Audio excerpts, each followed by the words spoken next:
Patrick Gorman, Assistant Minister to the Prime Minister. Great to be here with Matt Smith, the member for Leichhardt, as part of our united Labor team.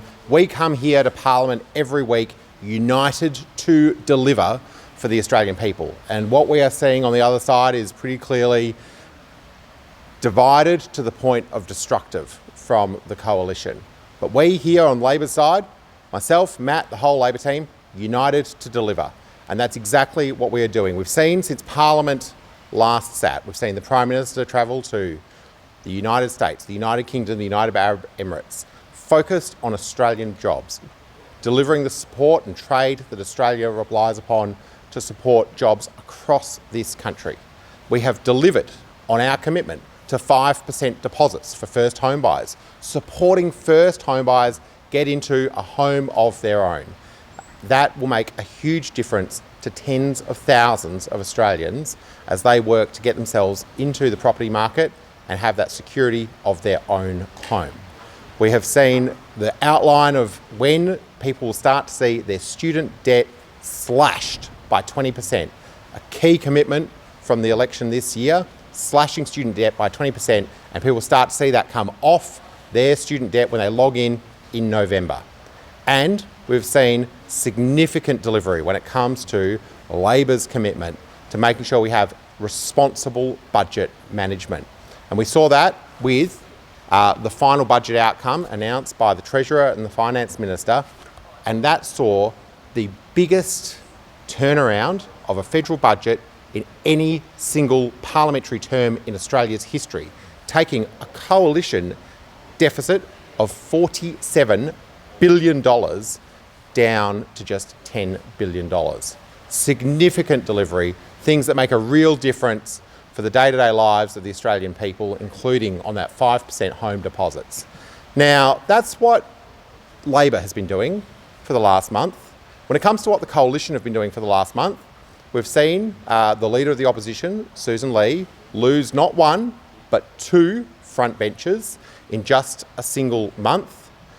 One resigned while in Western Australia. The other one is from Western Australia and has also resigned. We've seen the Liberal Party argue over net zero. This is the Liberal Party, which was the party of Tony Abbott, who said that climate change was, quote, crap. This is the party who knifed Malcolm Turnbull not once, but twice over climate policy.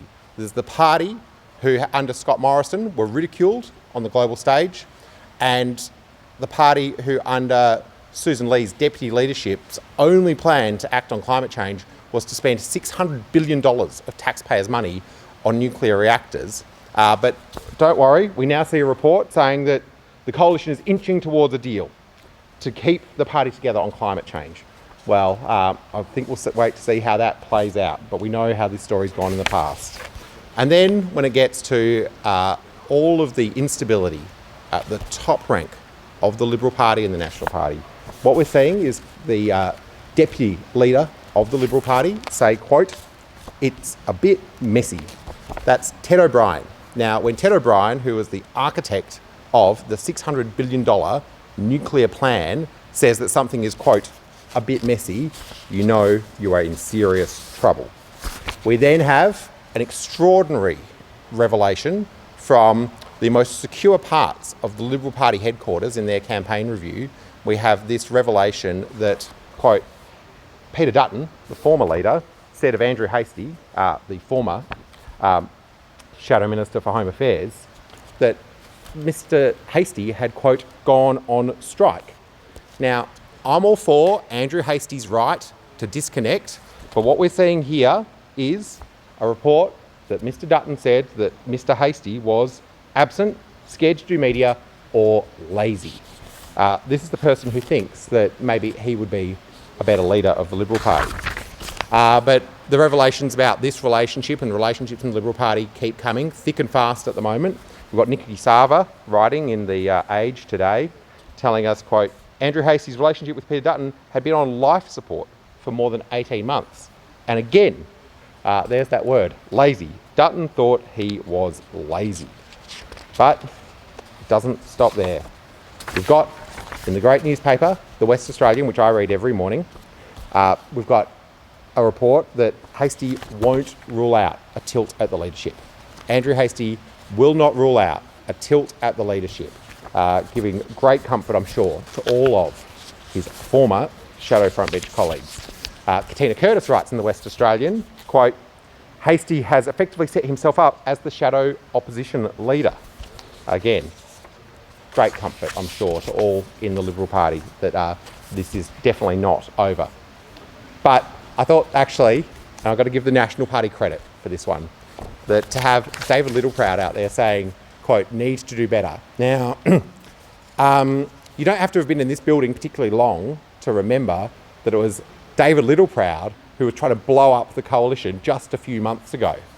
To have David Littleproud out saying that the Liberal Party needs to do better tells you everything about how low the standards are in the coalition right now, what an absolute mess it is behind the scenes, how divided and dysfunctional they are, and how much better the Australian people deserve than this absolute rubble. The Australian people deserve so much better. They deserve a government that is focused on delivery. They deserve an opposition who is focused on policy. At the moment, they are entirely focused on personality. On the Labor side, we'll continue to focus on delivering for the Australian people, continue to focus on delivering the things we said we would do at the election, cutting student debt, helping people get into their first home, and securing Australia's interests and supporting our friends on the world stage. And to talk more about that, I'll pass over to Matt.